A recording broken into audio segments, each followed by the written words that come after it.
il va y avoir pas mal de musiciens devant, donc c'est pour ça que je reste ici, parce que j'ai joué la guitare, et ça évite de déranger les collègues musiciens pour aller jusqu'au pupitre. Donc je reste ici debout derrière mon pupitre. Voilà. Donc bienvenue à tous pour ce moment de louange, d'adoration. Et nous voulons ensemble vraiment louer le Seigneur de tout notre cœur ce matin, parce qu'il est digne de notre louange, de notre adoration, de notre reconnaissance. Et j'aimerais particulièrement souhaiter une bonne fête à toutes les mamans. Les mamans qui sont parmi nous. Voilà, on peut applaudir les mamans. Hein. Alors celles qui sont parmi nous et celles qui nous regardent en direct, je pense que tu as mis en route, oui, c'est bon. Ok, donc vraiment bonne fête à toutes les mamans. Que ce soit une belle journée pour les mamans, que les enfants puissent les coucouner, leur faire du bien, des bisous, des câlins. Voilà, c'est ça. C'est ça une maman. Hein.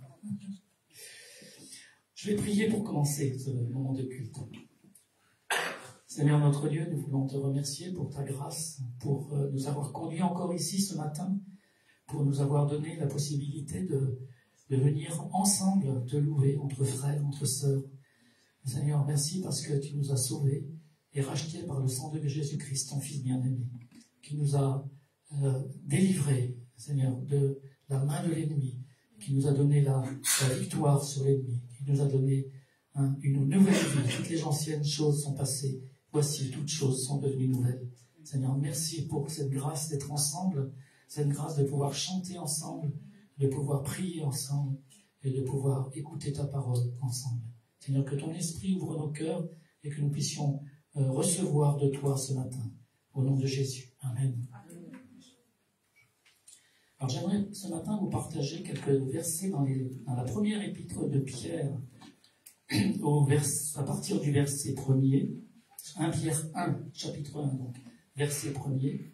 Alors Pierre s'adresse à ses contemporains croyants, mais cette parole, elle nous est adressée à nous ce matin également. Comme si Jésus nous parlait. Pierre, apôtre de Jésus-Christ, salue ceux que Dieu a choisis et qui vivent en hôtes de passage, dispersés dans les provinces du Pont, de la Galatie, de la Cappadoce, d'Asie et de Bithynie. Ceux qui sont à Châteauroux, ceux qui sont à Paris, ceux qui sont à Marseille, ceux qui sont partout dans le monde. Dieu nous a choisis.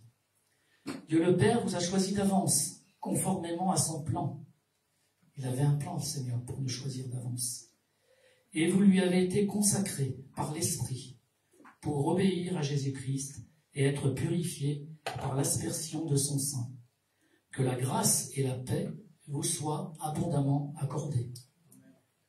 Loué soit Dieu, le Père de notre Seigneur Jésus-Christ.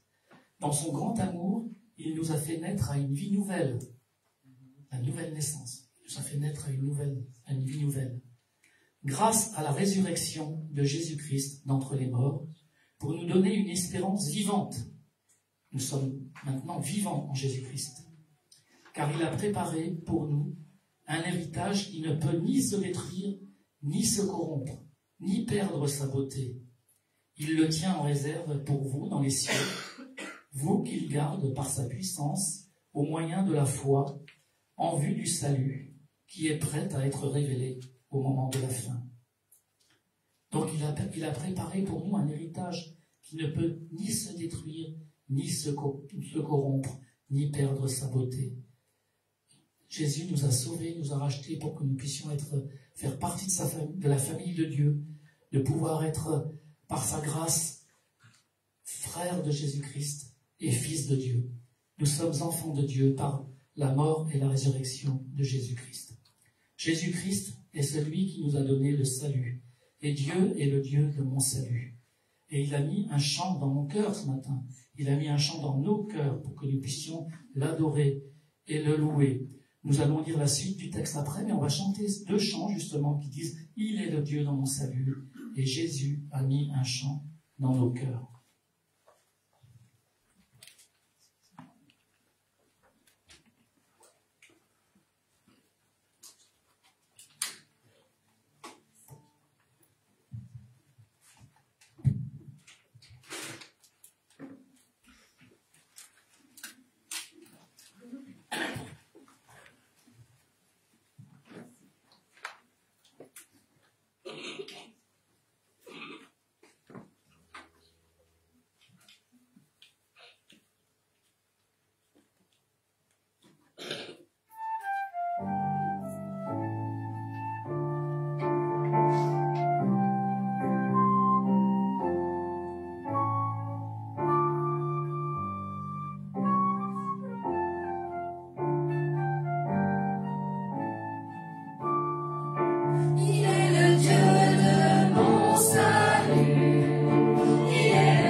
Alors nous allons lire dans la suite de l'épître de Pierre, la première épître de Pierre, chapitre 1er, et à partir du verset 6.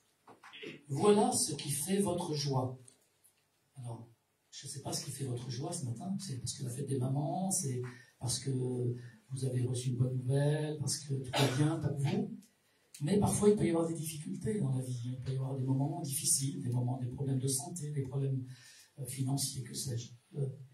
Justement, ici, il est dit, voilà ce qui fait votre joie, même si, actuellement, il faut que vous soyez attristés pour un peu de temps par diverses épreuves. Celles-ci servent à éprouver la valeur de votre foi. Le feu du creuset n'éprouve-t-il pas l'or qui pourtant disparaîtra un jour?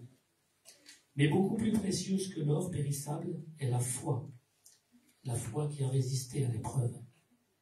Elle vous vaudra louange, gloire, honneur lorsque Jésus-Christ apparaîtra.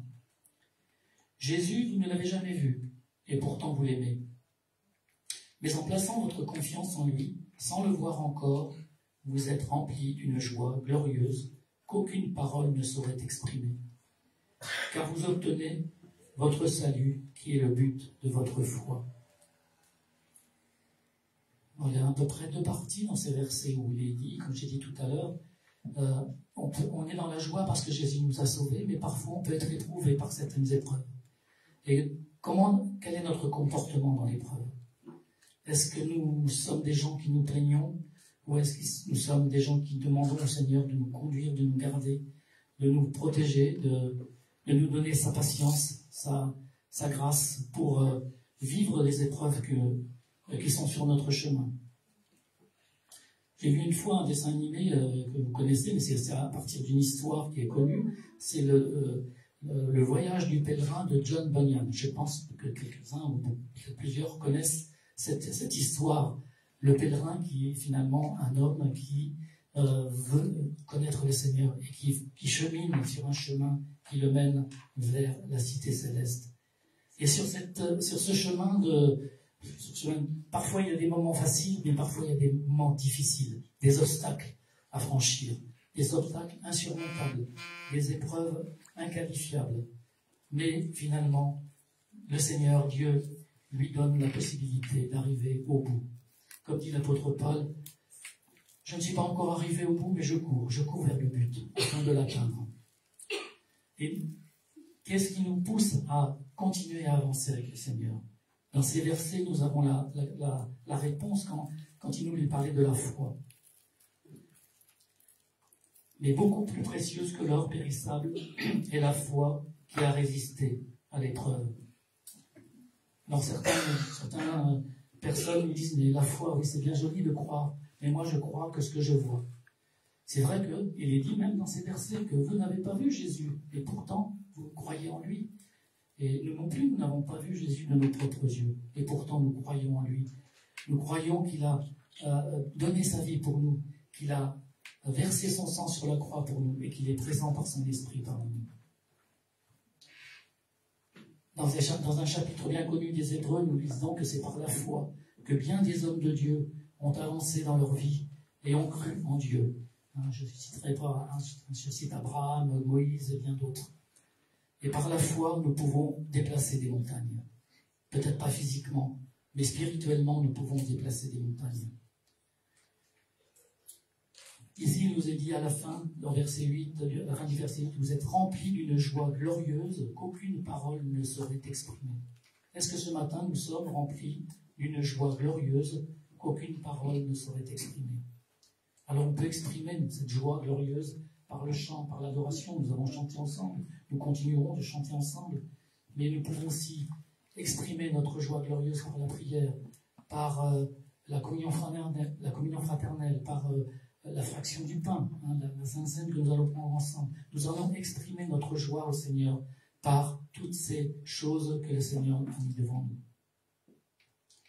Verset 9, car vous obtenez votre salut, qui est le but de votre foi. Dans Romains 10, 17, vous connaissez tous ce passage par cœur. Moi, je vous le lis dans la version secondaire. Donc, la foi naît du message que l'on entend, et ce message, c'est celui qui s'appuie sur la parole de Christ. Alors, c'est sûr qu'on n'a pas vu Jésus-Christ de nos propres yeux. Nous n'avons pas vu de miracles extraordinaires devant nos propres yeux, peut-être y en a-t-il eu. Mais la foi naît du message que l'on entend. Et ce message, c'est la parole de Dieu, qui est encore d'actualité aujourd'hui pour tout le monde.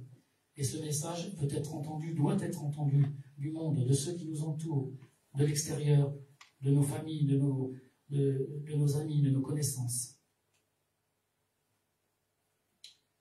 Dans 1 Jean 5, 4, il nous est dit aussi, si on peut afficher le verset, parce que tout ce qui est né de Dieu triomphe du monde. Et la victoire qui triomphe du monde, c'est notre foi. La victoire qui triomphe du monde, c'est notre foi. Nous allons chanter 3 chants. Un chant d'amour envers le Seigneur, qui nous a tellement aimés, qui nous a donné son Fils unique pour que nous puissions être sauvés, rachetés. Nous allons aussi renouveler en quelque sorte notre credo envers le Seigneur. On va chanter le Notre Père qui est aux cieux, dans un deuxième temps. Et dans un troisième temps, on va chanter un chant qui dit « Victoire au Seigneur de la vie ».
La Sainte Seine. J'aimerais qu'on le chante en pensant vraiment bien aux paroles. Victoire au Seigneur de la vie, victoire au Dieu de l'infini, victoire au nom de Jésus-Christ et victoire pour le Saint-Esprit. Si nous chantons ce chant comme une prière.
Participer à la Sainte Seine.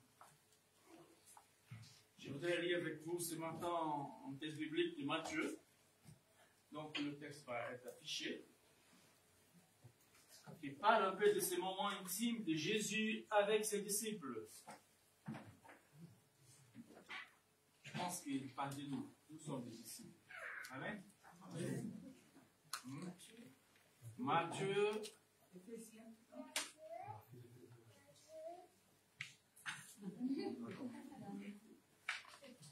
Il y a Matthieu. Tu l'as écrit, Matthieu, là?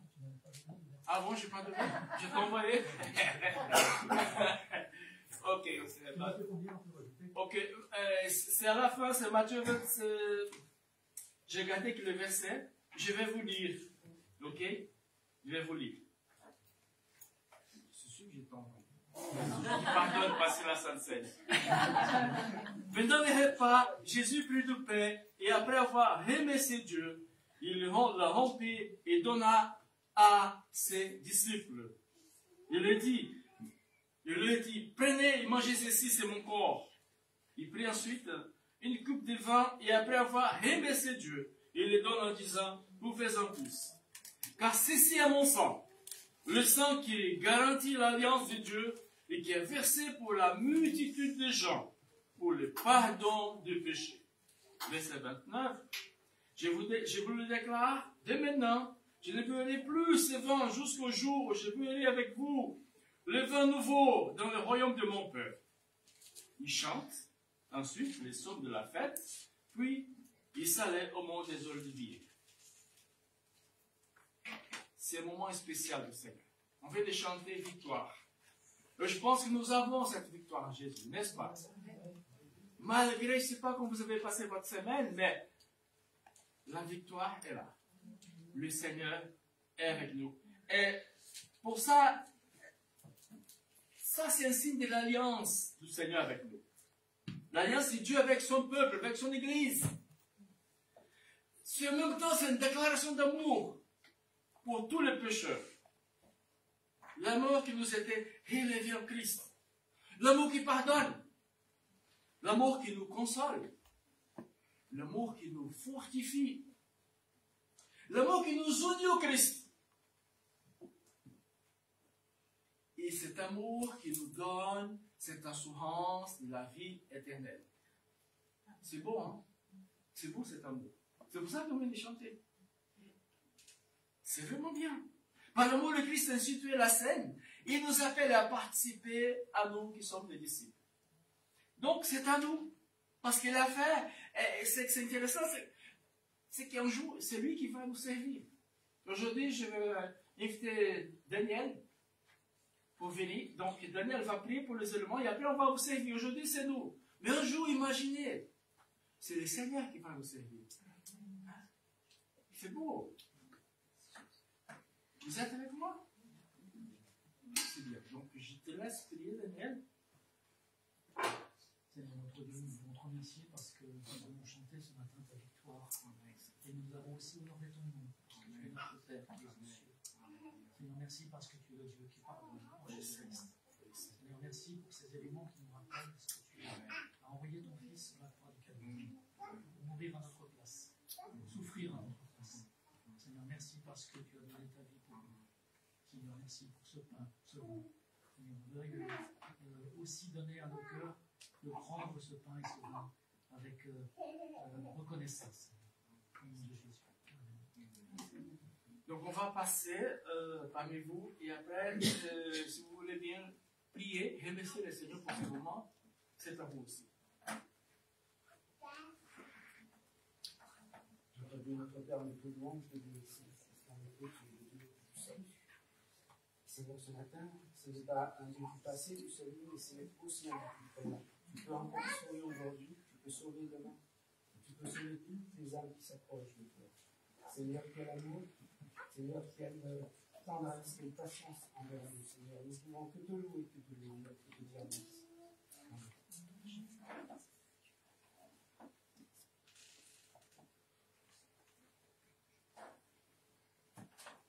Je te remercie pour ce sacrifice. Merci parce que tu as donné ton Fils, Jésus-Christ, à la croix, pour que nous soyons pardonnés, ressuscités conforté, fortifié, guéri. Seigneur, merci pour ce sacrifice. Et Seigneur, donne-nous l'amour, la persévérance, de continuer dans cette voie, de continuer, Seigneur Jésus, à avancer avec toi dans nos vies, à nos côtés, Seigneur Jésus. Merci parce que ton amour ne change pas pour nous. Tu es un Dieu fidèle, un Dieu qui pardonne. Donne-nous, Seigneur, de pardonner autour de nous, d'aimer notre prochain comme toi tu nous aimes. Seigneur, d'aider, de partager ta parole, le témoignage. Seigneur, merci pour ce sacrifice. Merci pour le pain et le vin, Seigneur, ce matin. Seigneur, oui, un jour tu reviendras et tu nous délivreras, Seigneur Jésus. Nous verrons ta face, Seigneur. Merci parce qu'aujourd'hui nous ne te voyons pas, mais nous croyons, Seigneur Jésus, en toi. Et nous savons, Seigneur Jésus, que c'est toi qui nous portes tous les jours. C'est toi qui nous donne la vie tous les jours. Et Seigneur, donne-nous de nous aimer les uns les autres. Merci pour qui tu es et pour ce que tu fais dans nos vies. Dans le nom de Jésus. Amen.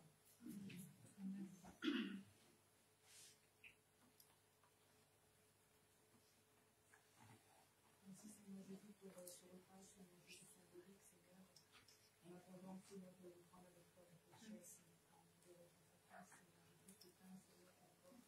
Et Seigneur, que cela soit clair, Jésus, pour nous donner la vie avec le sang, Seigneur, le sang de la joie, qui sont pour nous, la réconciliation, Jésus. Merci Seigneur, ce matin, pour ce repas, Jésus. De nous donner encore de la victoire pour toi, Merci Jésus, ça vaut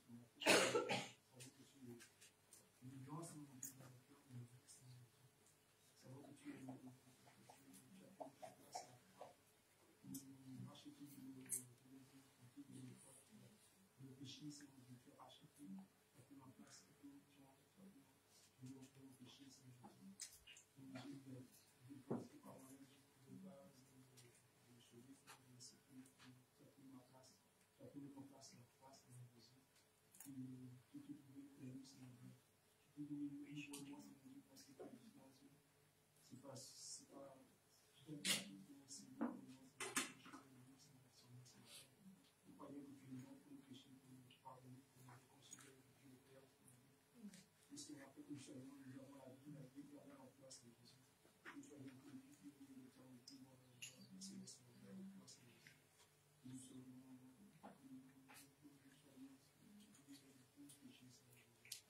ainsi que ton sang qui s'appelle à présent. Que ton nom soit glorifié, que ton nom soit magnifié ce matin encore. Nous te disons merci de tout ce que tu as fait parce que tu feras. Le nom puissant de Jésus-Christ. Merci Seigneur. Seigneur, je te remercie pour ce que tu fais dans nos vies, pour ta fait. Les petites avancées qu'on fait pour les pensées d'avenir. Mais toujours une chance en avant. Malgré nos échecs, malgré nos défauts. On avance tout le temps vers ta voie. Tu as prévu pour nous. Pour mieux te servir. Et pour mieux pouvoir parler de toi. Donc on trouve toujours des opportunités pour faire connaître ton message. Et parfois c'est en nous qu'on connaît ton message. Et c'est parfois plus important que de faire connaître le reste. Je te remercie pour ça. Il nous en faut plus. Il faut plus de preuves. Il faut plus de foi. Mais on peut dire qu'on pourra faire confiance pour que ça se développe.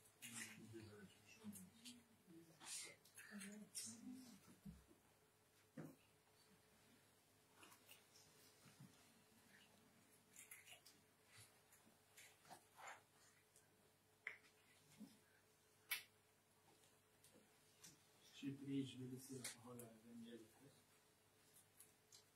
Et Seigneur, nous tirons nos permissions.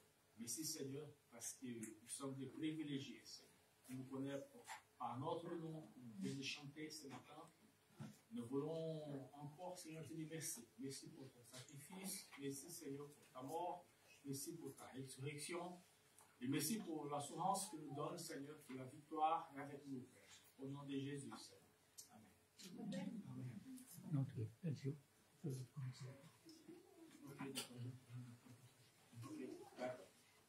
Donc, je change de place maintenant. Je monte plus en haut. Et les enfants, vous pouvez y aller. Donc, une bonne place à vous, les enfants.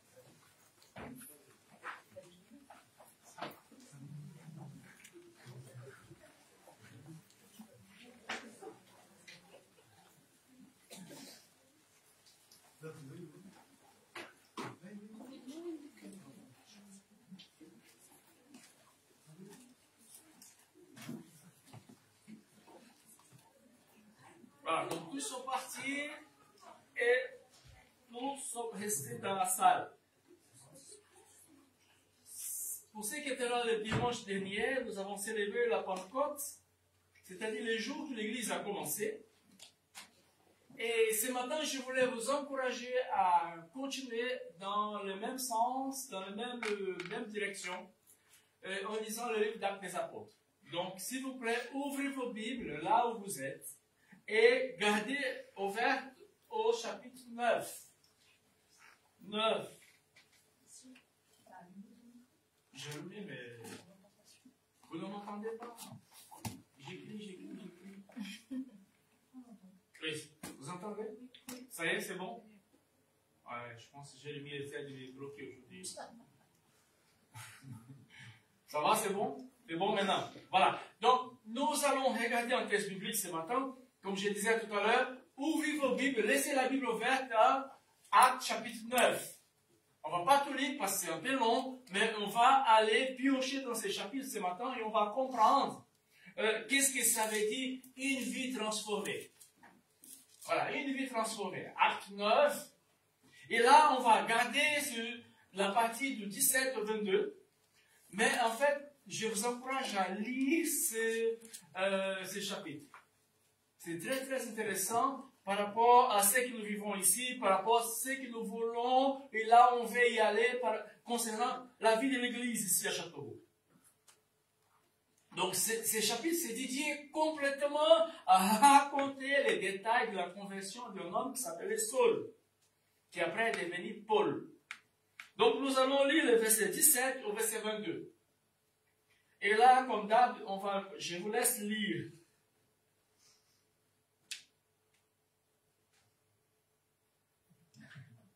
Ok, peut-être c'est moi.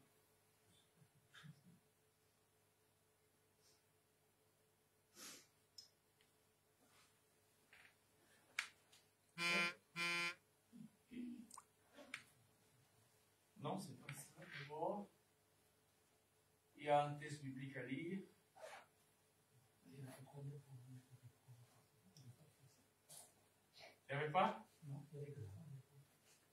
Donc, Daniel est en train de me saboter aujourd'hui. Donc, nous allons lire à partir du verset 17. Qui aimerait lire pour moi du 17 au 22?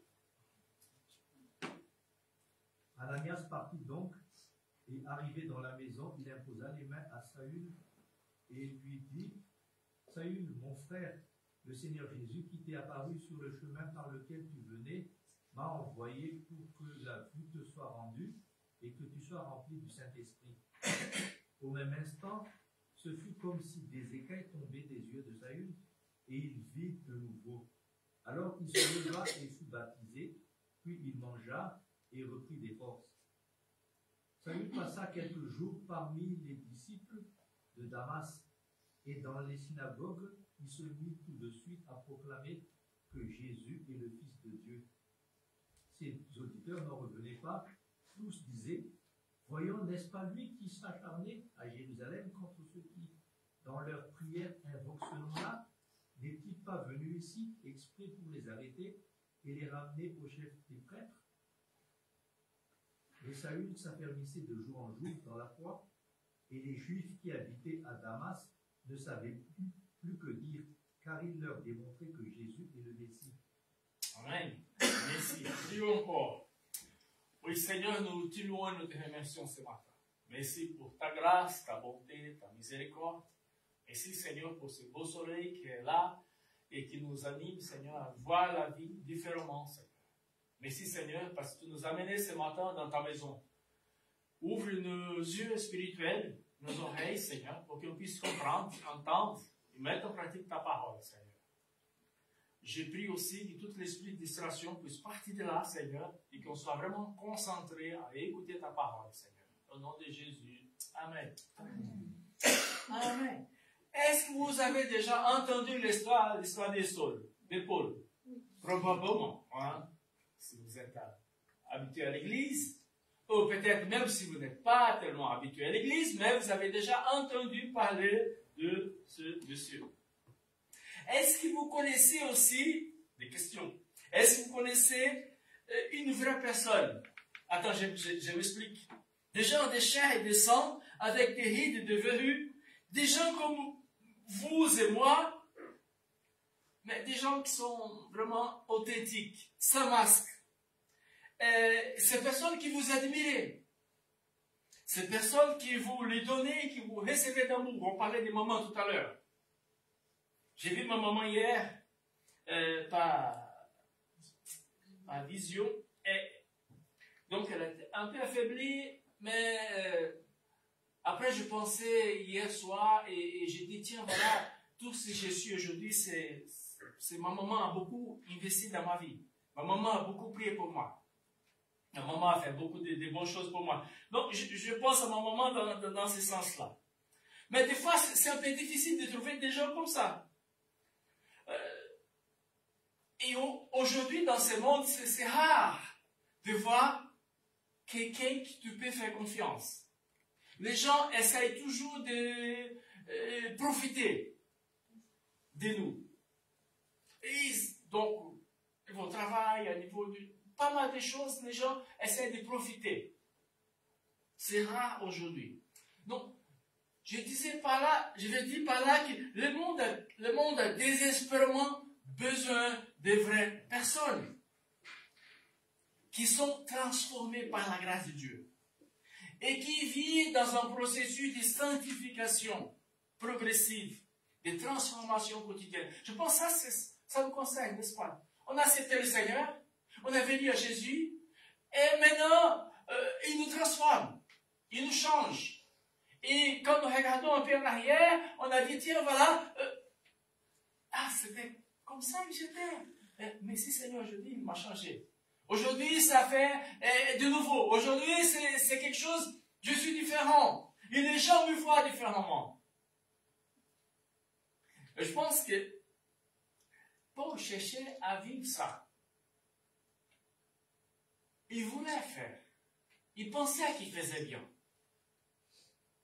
Et en Philippiens, chapitre 3, verset 12, non, certes, je ne suis pas encore parvenu au but. Je n'ai pas atteint la perfection, mais je continue à courir, ça que Daniel disait tout à l'heure, pour tâcher à saisir le prix, car Jésus-Christ s'était saisi de moi. Alléluia. Le Seigneur nous a choisis, n'est-ce pas? Le Seigneur nous a saisis, et maintenant, on court, on n'est pas parfait. On n'est pas parfait. Mais on sait que en s'approchant de Dieu, la perfection va arriver. Et un jour, quand nous serons parfaits 100%, on sera avec lui. Amen. On sera avec lui. Donc, selon l'apôtre Paul, des vraies personnes ne sont pas parfaites. Mais elles admettent qu'elles ont besoin de la grâce de Dieu. C'est ça que nous avons demandé ce matin. La grâce qui peut sauver. La grâce qui peut nous sauver. La grâce qui peut nous amener à cette perfection au Christ. Une vie transformée. Les vraies personnes, ce sont des gens qui sont transformés par le Seigneur.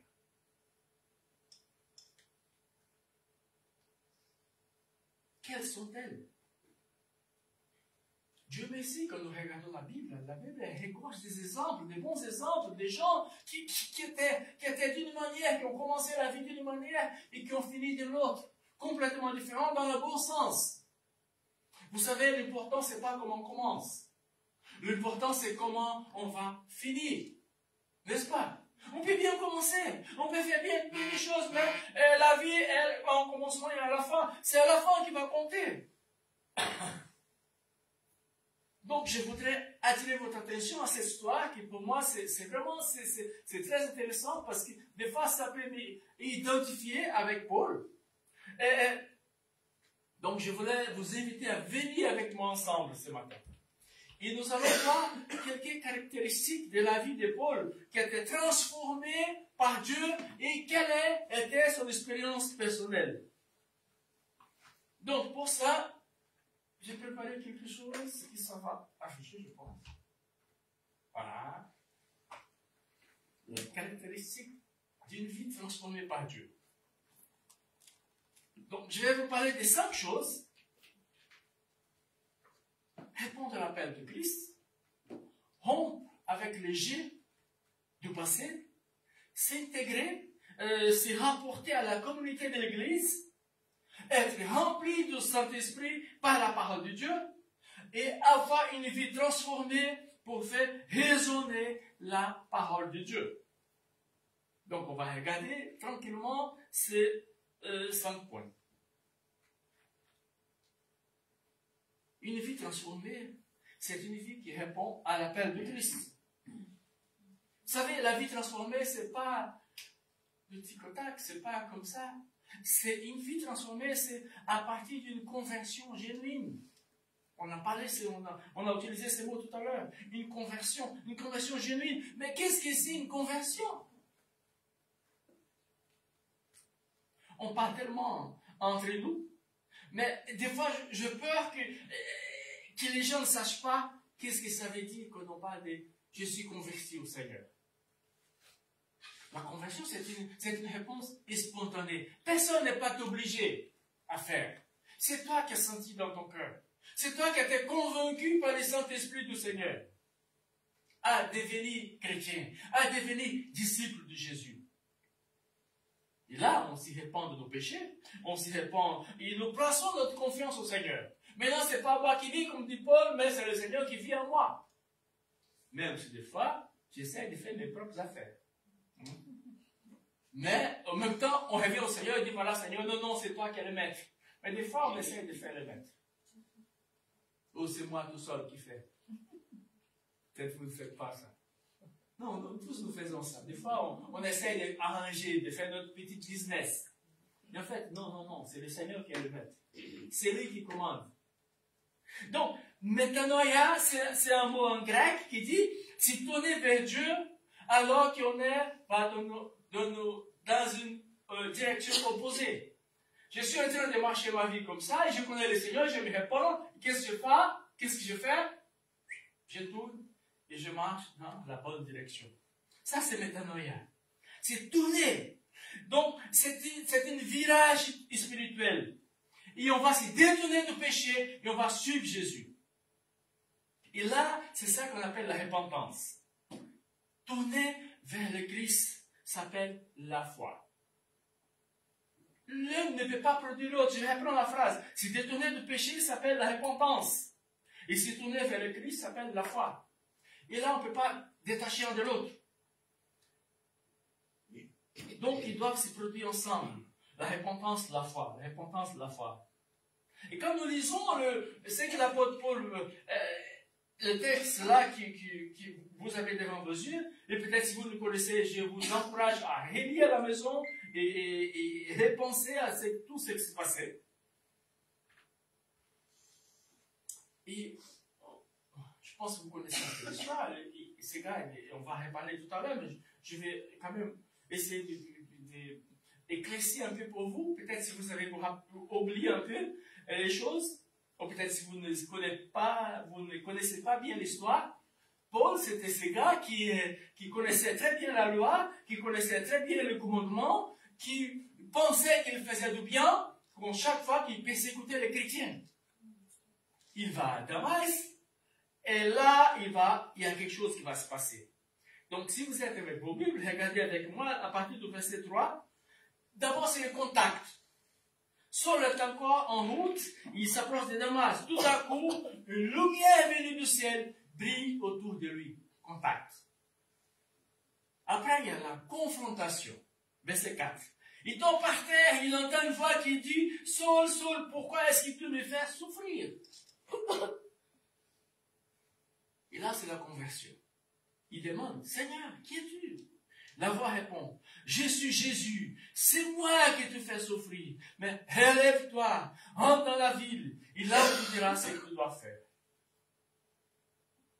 Les gens qui voyaient avec Saul, qui se sont arrêtés, ils n'osent pas dire un mot. Ils entendent la voix, mais ils ne voient personne.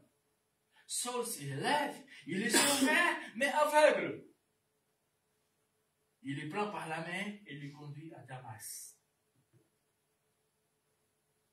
Et là, ça vient à ce qu'on appelle la consécration. Verset 9. Pendant 3 jours, il reste aveugle. Il ne mange rien, il ne boit rien. Une vie transformée, c'est celle qui répond à l'appel du Christ. C'est-à-dire lorsqu'on est en contact avec l'évangile, on va recevoir cette confrontation. On s'y répand de nos péchés. Et par la foi, on accepte le Seigneur. Jeudi passé, j'étais à Paris et je suis allé à la gare Montparnasse et là, je cherchais une toilette et je suis allé, donc je devais payer. J'ai dit non, ça doit être quelque chose qui doit être free ici. Je ne peux pas payer pour faire ça. Donc, je marche, je trouve le McDo. Et là, le McDo, c'est très bien écrit, venez comme vous êtes. J'ai dit, voilà. Donc, je suis là. Et après, je pensais à cette phrase, venez comme vous êtes. Je pensais ça à l'appel du monde, venez comme vous êtes. Jésus dit, venez comme vous êtes. Mais en fait, quand nous venons à Jésus, il y a quelque chose qui soit déclenché. Si vous êtes là jusqu'à aujourd'hui, il n'y a aucun changement dans votre vie, là, il y a un souci. Là, il y a un problème. Si depuis toutes ces années que vous venez et qu'il n'y a rien qui se passe, vous êtes McDo. On n'est pas McDo ici, on est Jésus. Hein? On est disciples.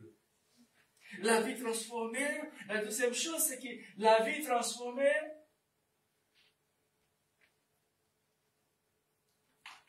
est celle qui a rompu avec le moi du passé, le jeu du passé.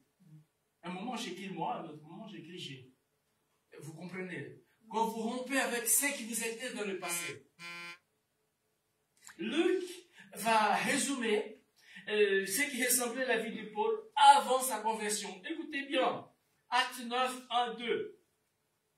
Pendant ce temps, Saul ne pense pas qu'il a menacé et a fait mourir les disciples du Seigneur.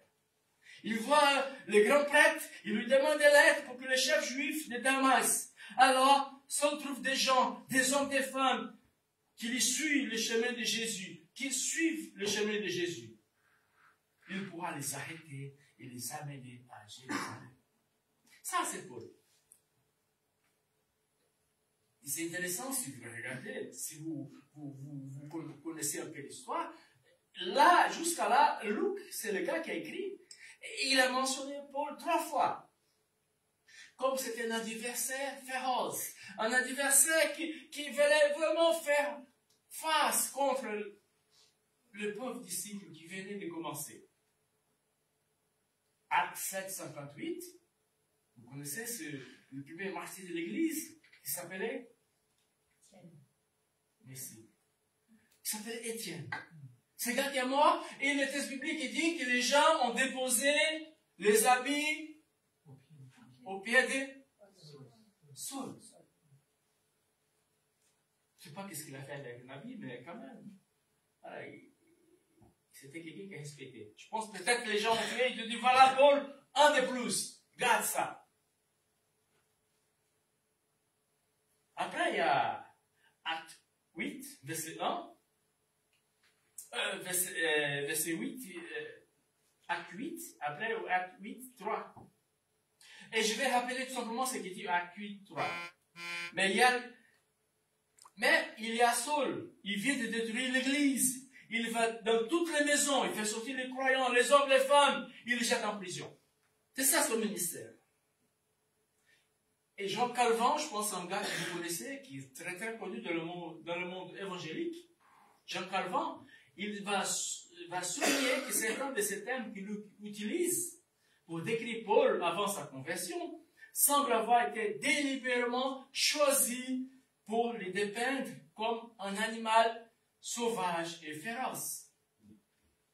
Pour donner une idée de ce que Luc est en train d'écrire, on va voir que c'est la seule fois dans le Nouveau Testament que ces verbes, l'original, il va montrer cette férocité, cette désir de détruire, de casser, de rien. Le texte dit que Saul cherche à détruire l'Église. Destruction. Et là, pour faire une petite liaison, pour que vous compreniez là où je vais y aller, dans ce sens du mot, que c'est fort, Psaume 90, verset 14, il dit, les sangliers de la forêt détruisent et les bêtes des champs mangent. Les sangliers de la forêt dévorent la vigne et les animaux sauvages se nourrissent, dans l'autre version. Avant la conversion, ces gars, c'était vraiment un animal sauvage, qui se nourrissait de la colère et de la haine, qui voulait détruire l'Église. En fait, c'est ainsi que les croyants l'ont défini. À tel point qu'un peu plus tard, on vient de lire dans le texte, que Paul, il rentre pour détruire, maintenant il rencontre Jésus, le même temps, qu'est-ce qu'il va faire? Il va essayer de convaincre les gens d'accepter Jésus. Et les gens qui n'étaient pas bêtes, comment tu sais que quelqu'un vient à Châteauroux pour te tuer? Et quelques jours après, il te dit, salut, bonjour, ça va, tout va bien, tu sais, je t'aime, je suis ton frère. Et les gens disaient, attends, ce gars-là, il a fait quelque chose. On ne fait pas de lui. Tout ce qu'il a entendu, c'était le verset 21. Tous ceux qui l'ont entendu sont très étonnés. Ils disaient, mais cet homme-là, c'est bien lui qui faisait souffrir à Jérusalem. C'est qu'il priait au nom de Jésus. Et même, il est venu ici pour arrêter les croyants, pour les amener au chef des prêtres. Et Paul, un peu plus tard, il va être convaincu que, et c'est pour ça que je disais, voilà, le jet du passé. Paul va être convaincu que, vraiment, il a rencontré le Seigneur sur le chemin de Damas. Acte 26, verset 9. Moi-même, je pensais que je devais combattre au nom de Jésus de Nazareth pour tous les moyens. C'est pour que j'ai fait à Jérusalem. J'ai jeté en prison beaucoup de croyants. J'ai jeté en prison beaucoup de croyants. En effet, le chef des prêtres m'avait permis de le faire. Et quand on le condamnait à la mort, j'ai donné mon accord. J'ai passé dans toutes les maisons de prière. J'ai fait souffrir les croyants pour les forcer et insulter le nom de Jésus. J'étais vraiment fou de colère contre tous ceux, contre eux, et je les poursuivais jusque dans les villes étrangères. C'est-à-dire pas de Damas, c'était pas un territoire. C'était un territoire un peu à part.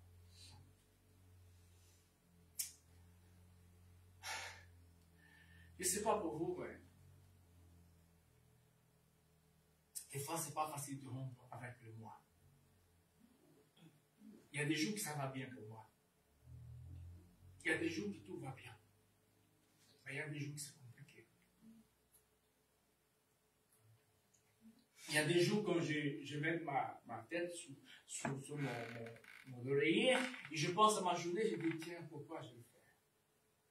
Pourquoi j'ai agi comme ça? Et pour moi, c'est un combat. Je pense que pour nous, c'est un combat.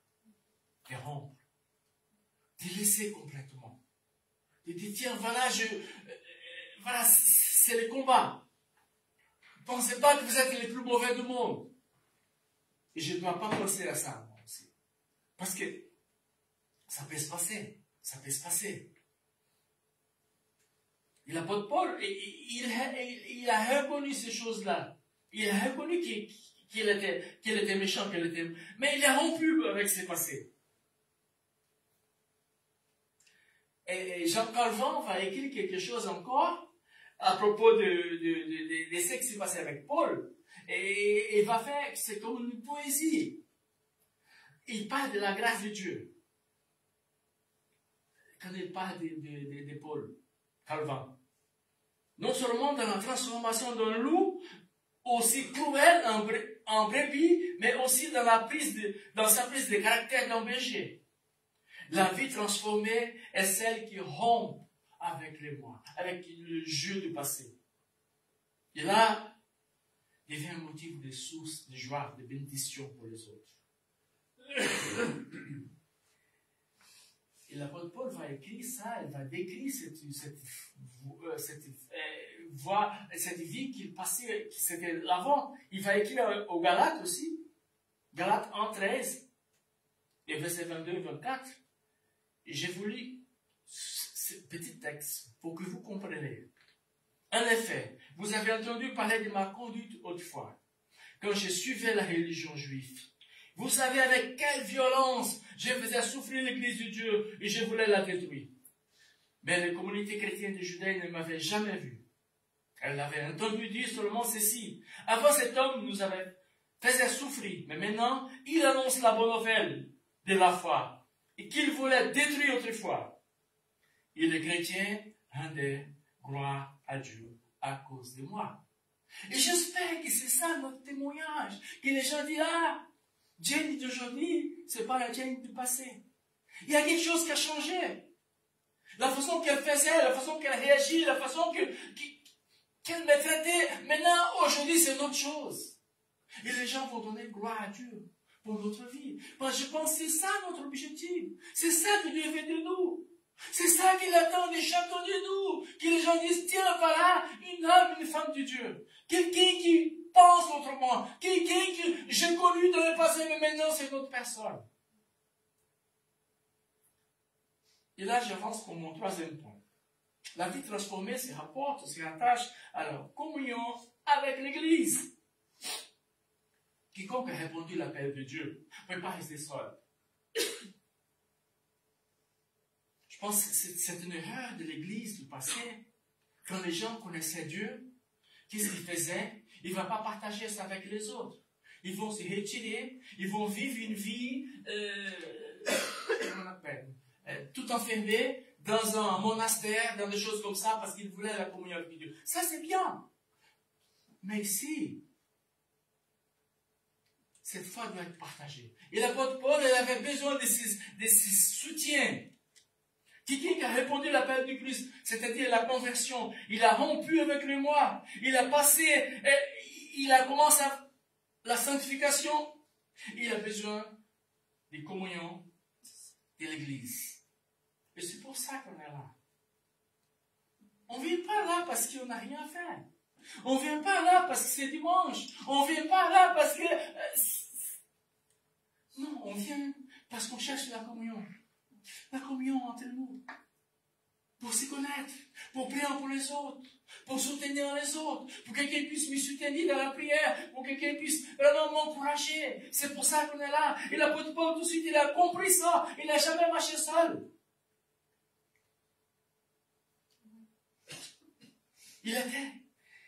L'Église l'a accueilli. C'est vrai que c'était un peu compliqué au commencement. Peut-être pour vous, je ne sais pas comment vous avez été accueillis ici, mais des fois c'est un peu compliqué pour s'intégrer. Mais pour Paul, c'était compliqué aussi, parce que les gens disent, ce gars-là, je te connais déjà, j'ai déjà entendu. Tu as tué quelqu'un que je connaissais. C'était bien, une personne de bien, tu l'as fait tuer, tu l'as mené en prison. Mais l'Église était là, heureusement, il y avait des gens comme Barnabas qui disaient, non, attends, je vais le prendre. Je vais m'occuper de lui. Et c'est ça qu'on parle des disciples-là. Des fois, on veut toujours être bien avec ceux qui sont bien avec nous. Et ceux qui viennent de commencer, on dit non. Non. Soyons des hommes, des femmes qui accueillons ceux qui viendront au Seigneur. Parce que quelqu'un a fait ça pour nous. Si vous êtes aujourd'hui bien, je suis sûr qu'il y a quelqu'un qui a payé un prix, qu'il y a quelqu'un qui prie pour vous, quelqu'un qui vous encourage, il y a quelqu'un qui pense à vous. Donc c'est pour ça qu'on dit que c'est vraiment à quel point la vie de communion dans l'Église du Christ est importante pour ceux qui sont sauvés et pour ceux qui sont déjà convertis. Écoute, Ananias, il dit, va trouver Saul. Alors, il posant la main, il dit, frère Saul. Voilà, maintenant c'est frère.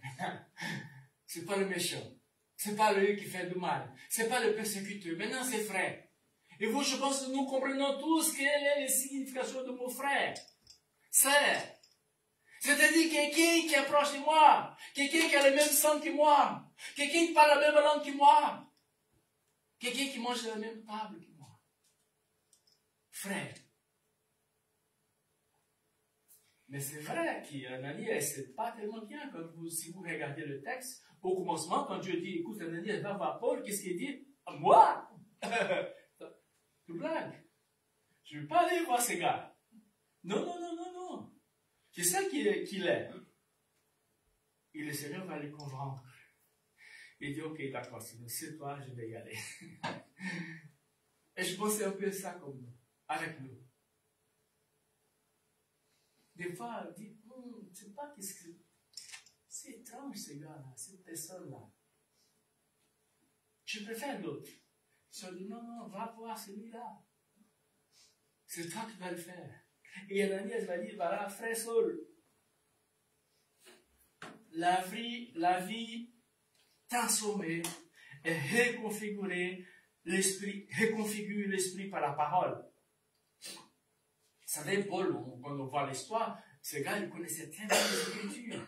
La Bible dit qu'il était élevé au pied d'un gars qui s'appelait Gamaliel, un gars qui était très, très, très, très sage. Et Paul a grandi à ses pieds. Et Paul connaissait tout. Il connaissait toute la loi. Mais, à partir de cette conversion avec le Seigneur, il avait besoin de revoir ces choses. Revoir un peu qu'est-ce qu'il pensait. Revoir sa foi. Mais je pense que pour nous aussi, c'est bien. C'est bien de le faire. Des fois, on dit, voilà, je suis des familles protestantes. Je suis né dans une église évangélique. Des choses comme ça. On doit revoir notre doctrine, notre façon de faire. Et c'est exactement ce que Paul va faire. Il va voir l'Ancien Testament à la lumière du Nouveau Testament, à la lumière de ce que Jésus a dit. Il va se retirer. Acte 9, 23, il dit qu'après un certain temps, il va aller quelque part, il va rechercher les apôtres en Jérusalem, il va apprendre avec les autres qui ont la croissance plus poussée. Et je pense que c'est ça, nous aussi. Pensons jamais que nous connaissons tous, tout. Si vous êtes de ceux qui disent, voilà, je connais, attention, je ne pense pas que vous connaissez tout. On doit apprendre. On apprend avec même les enfants. On apprend avec les enfants. Vous êtes d'accord? On apprend même avec les enfants. Il ne faut pas penser que vous êtes sage, que vous êtes la grosse tête. Non, non, non. Le grand, c'est lui. C'est Jésus, c'est Dieu, c'est le Saint-Esprit.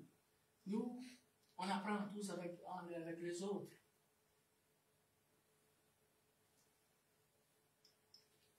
D'abord, l'apôtre Paul.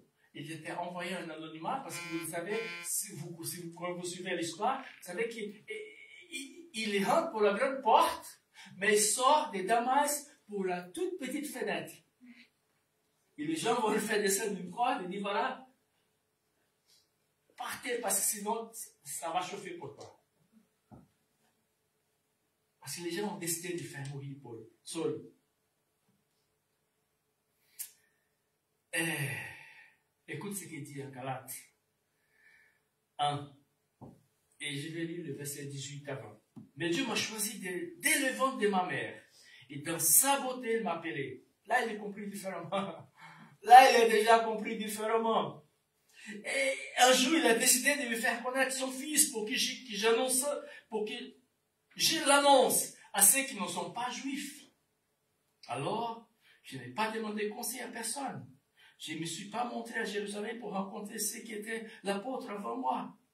Mais je suis parti tout de suite en Arabie. Puis je suis revenu à Damas.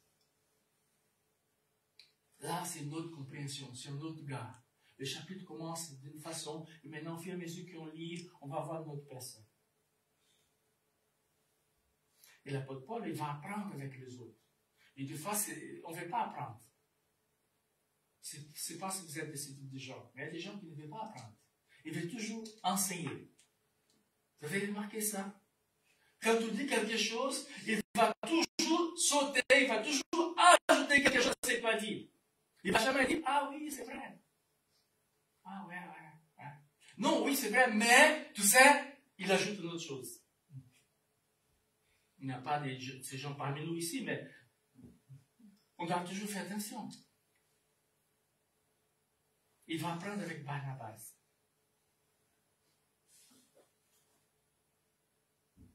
De tout cela, Paul va reconfigurer dans son esprit, par la parole, dans le silence, dans la solitude, avec des textes, des prophètes, des apôtres, la parole des apôtres.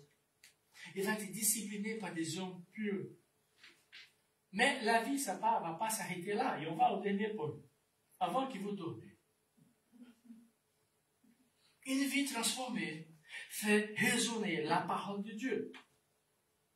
Une vie transformée est celle qui répond à l'appel du Christ, qui rompt avec le moi du passé, qui se rapporte à la communauté de l'Église et qui enfin fait résonner la parole de Dieu. Et c'est ça que c'est important pour nous. Parce qu'on n'est pas là simplement parce qu'on vient à l'église. On est là parce qu'on veut réunir dans cette ville. C'est ça que vous avez écrit avant que j'arrive. Nous voulons être une église rayonnante. Une église qui est en paix, on va un peu partout et les gens vont dire, tiens, j'aimerais le bien comme eux. Je suis fier de toi. Peut-être les gens ne vont jamais accepter le Seigneur, mais ils vont aussi jamais dire, ah, j'ai jamais rencontré quelqu'un, parce qu'ils ont dit non. En Châteauroux, il y avait Adja. Et ce gars, c'était vraiment exceptionnel. C'est quelqu'un qui j'ai beaucoup admiré. Voilà. Ça va se passer un peu comme ça.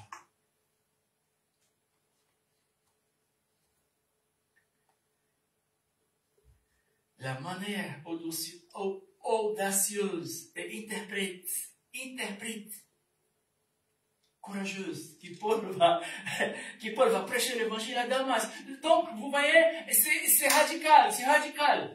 Il va rencontrer le Seigneur, il va changer, il va reconnaître ses péchés, et tout de suite, il commence à prêcher. Et tout de suite, il commence à partager l'évangile. Il n'est pas peur. C'est vrai que je pense peut-être que les autres avaient plus peur que lui-même.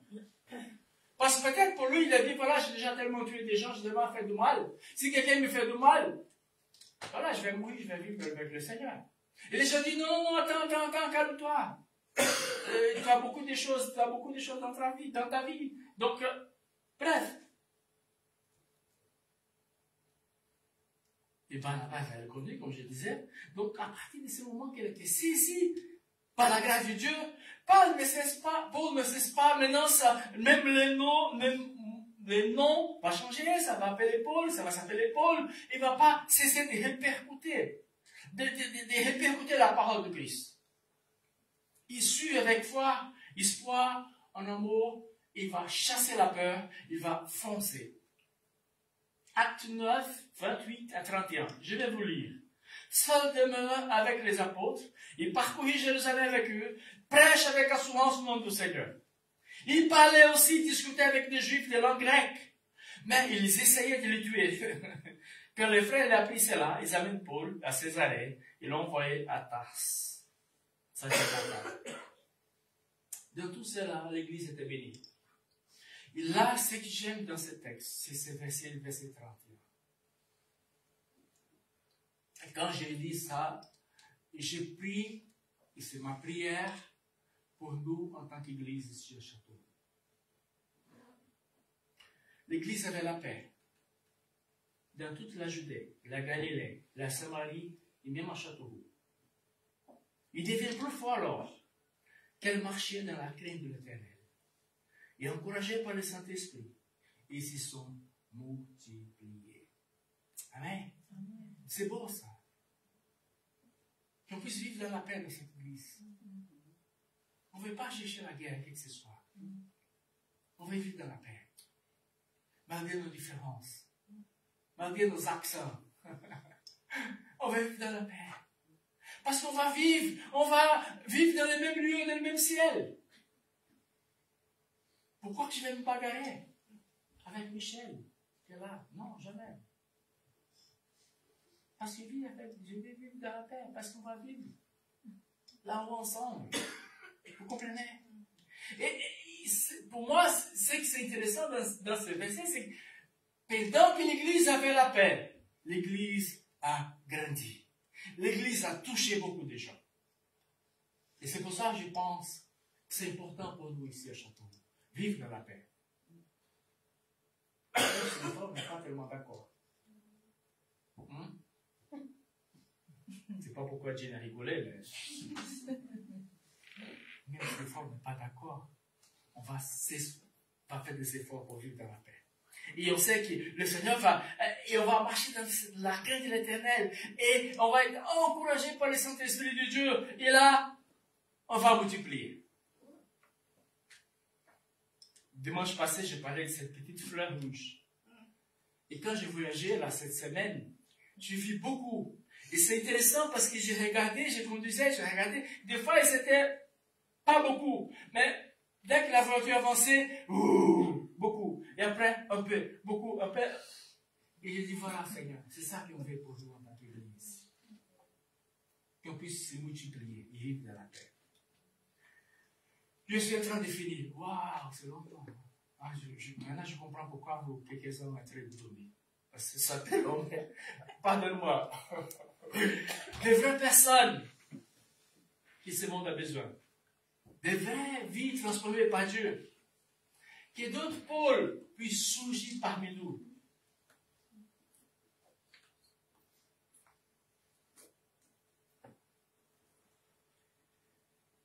La grâce de Dieu. Peut-être on peut dire que Paul n'a pas trouvé le Seigneur. Et on a chanté tout à l'heure un chant qui parle un peu de cette même pensée. C'est le Seigneur qui nous a trouvés. On n'a fait rien, on ne peut pas faire rien pour qu'il puisse nous aimer. On est tous pécheurs. Mais il nous a choisis. Il dit, tiens, voilà, mon fils, je ne connais pas ton nom. Je connais tout sur toi. Je peux t'amener, je peux t'encourager. Donc, c'est la preuve plus, elle est incontestable. Jésus a commencé d'achever l'œuvre de la vie de Paul. Daniel, tout à l'heure, elle a cité aussi Hébreu. Hébreu 12, verset 2 dit qu'il, lui, l'auteur est le consommateur de notre foi.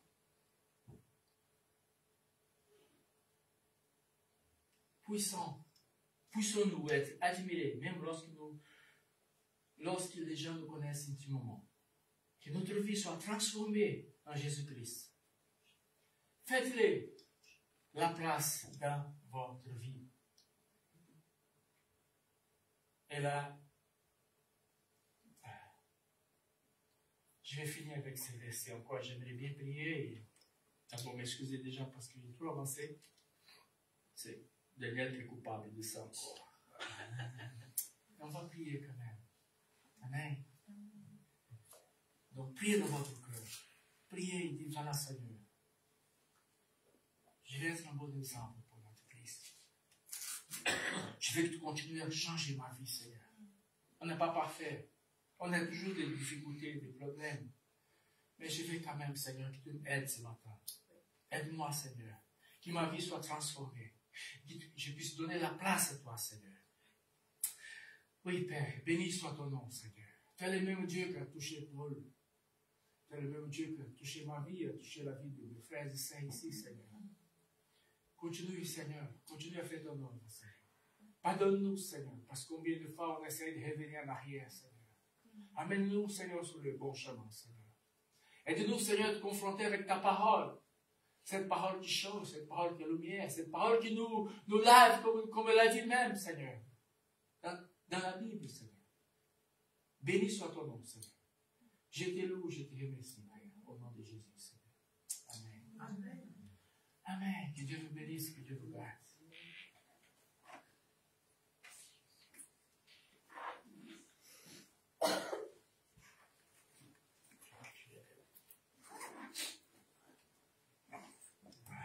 Merci, Essio. Tu es pardonné, hein. J'ai été la cible de mon pasteur ce matin, mais je te pardonne. Hein, tu nous as dit qu'il fallait vivre dans la paix. Hein. Ouais. Nous allons passer aux annonces parce que le temps est avancé. Je vais demander à Claude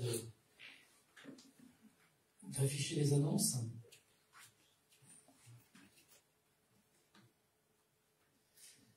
Donc, chaque dimanche, et bien sûr, à 10h30, vous pouvez venir donc au culte, comme ce matin.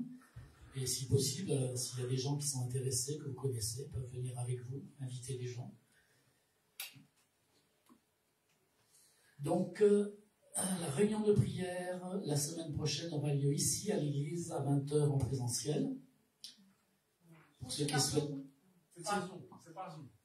Bon, on ne l'a pas fait par Zoom la dernière fois? Je suis venue, on est venu jeudi matin. Ah, d'accord, donc c'est une petite erreur. Donc c'est par Zoom la semaine prochaine. Pour ceux qui souhaitent y participer. La conversation anglaise, la séance donc, de conversation anglaise aura lieu ce mercredi, enfin mercredi prochain qui vient, 7 juin, de 9h30 à 11h30 à l'église. Et de plus, c'est la dernière séance de l'année, enfin de l'année scolaire, je parle, pas de l'année civile. Donc ça reprendra au mois de septembre 2023, mais en tout cas pour ce qui concerne l'année scolaire, c'est la dernière séance, avant l'été. La fête de quartier, ça s'approche parce que c'est samedi prochain, hein, samedi qui vient, le 10 juin, il y aura la fête de quartier à Beaulieu, donc toutes les bonnes volontés sont bien sûr acceptées, il y aura des petits bricolages, Jenny va faire des produits d'entretien, fait maison, enfin voilà, vous pouvez inviter des amis, inviter des enfants. Voilà, et on va essayer aussi d'inviter tous les enfants du quartier qui seront présents là-bas pour ce stand de samedi 10 juin. La permanence pastorale le mercredi, tous les mercredis après-midi ici, de 14h30 à 17h. Donc si quelqu'un veut parler avec LCO, prier avec lui. Et nos 4 mots, l'unité, la joie, le service et l'onction du Saint-Esprit. Les 4 mots que nous avons choisis pour notre Église. Et je crois que c'est la fin, il me semble. Voilà, j'ai terminé par un verset. Un verset que j'avais lu tout à l'heure. Dieu, le Père, vous a choisi d'avance conformément à son plan et vous lui avez été consacré par l'Esprit pour obéir à Jésus-Christ et être purifié par l'aspersion de son sang. Que la grâce et la paix vous soient données. J'ai une annonce de dernière minute, je suis désolé, je viens de l'avoir. Est-ce que je peux avoir un micro?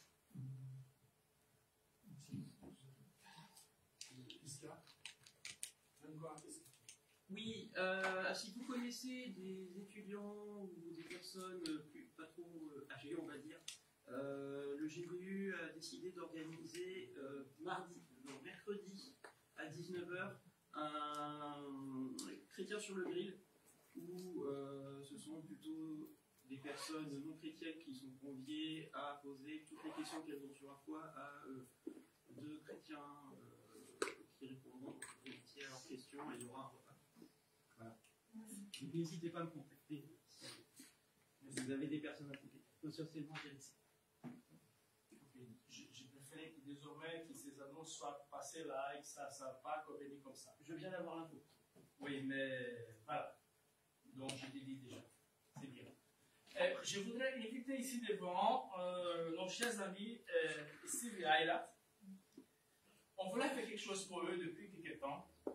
Et ce matin est arrivé. Donc Ayla ici, est-ce que vous pouvez venir devant?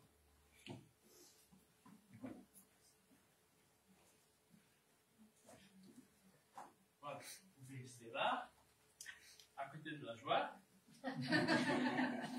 Et en fait, ce qu'on voulait vous dire, Sylvia et là, on voulait vous remercier pour toutes ces années que vous étiez là fidèles à propos du conseil de l'Église. Et je sais que vous avez donné beaucoup pour cette Église. On est tous reconnaissants. On a un cœur plein de reconnaissance pour tout ce que vous avez fait. Je me rappelle que je suis venu à Châteauroux pour mes premiers séjours, j'ai logé chez eux. On a beaucoup parlé, on a beaucoup discuté. J'ai beaucoup mangé quand même. C'est bien la chose. Et c'est vrai qu'un nouveau temps commence pour eux à partir de l'âge, parce qu'ils ne sont plus au conseil, ils sont là avec nous. On est très contents de ça. Et c'est le bon moment de le faire. C'est le bon moment de le faire ce matin. Donc, on a acheté des cadeaux pour vous. Et on va vous donner. D'abord, c'est une carte. Il n'y a pas de l'argent, il y a la carte. Donc, Marie, tu peux venir ici.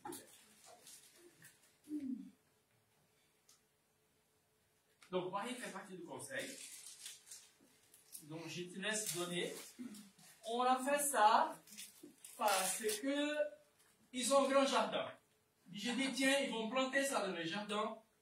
Et en regardant chaque jour, vous allez penser à l'église qui va continuer à grandir. Mais, vous savez, pour une plante grandir, elle a besoin de l'eau. Et des fois, ici, il va couper. Je me rappelle, l'année passée, il a tout taillé chez lui. Mais heureusement, les plantes ont grandi encore. Donc, ça va faire un peu comme ça. Donc, Marie, voilà, si tu peux donner un, deux. Tu choisis ce que tu vas donner.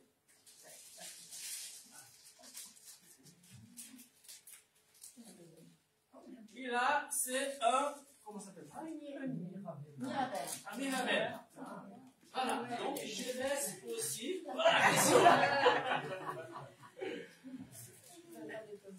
Voilà, vous pouvez déposer par terre si vous voulez. Je voudrais inviter le conseil de l'église, donc Jenny, Daniel, Marie. Est-ce que quelqu'un pouvait appeler Suivi assez vite dans la salle? Et on aimerait bien prier pour eux. Vous pouvez laisser là, voilà pour le moment. Voilà, je sais que c'est lourd. Donc, vous savez, si vous avez besoin de manger du mirabelle, vous savez où vous allez venir maintenant. Hein? Voilà. Donc, on va prier pour eux. On va les remercier. Est-ce que vous pouvez faire quelque chose qu'on ne fait pas inhabituel ici? Est-ce qu'on peut tirer la main vers Steve et Aïra? Voilà. Pour qu'on puisse les bénir encore. D'accord. Et là, je vais demander à mon cher Daniel de prier. Seigneur, notre Dieu, nous voulons te remercier pour tout ce que nous avons pu vivre avec ces bras, l'Église, et ce que nous allons continuer de vivre ensemble. Seigneur, merci parce que tu leur as donné aussi la possibilité d'être parmi nous. Nous te demandons de les bénir, de les accompagner. Merci pour tout ce qu'ils font, pour la conversation anglaise, pour les différentes activités qu'ils ont fait et qu'ils feront encore. Nous demandons de les réjouir en toi, de les garder dans ta sagesse, parce que les cheveux blancs sont la sagesse. Et Seigneur, merci parce que tu veux vraiment nous donner de vivre ensemble et de croître ensemble comme une plante qui grandit, qui aussi a besoin aussi d'être arrosée par ton esprit. Au nom de Jésus. Amen. Voilà.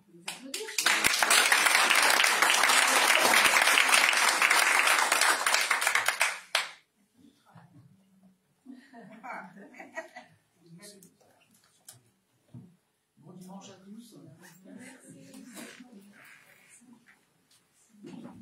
Voilà, donc merci beaucoup. Bon dimanche à tous.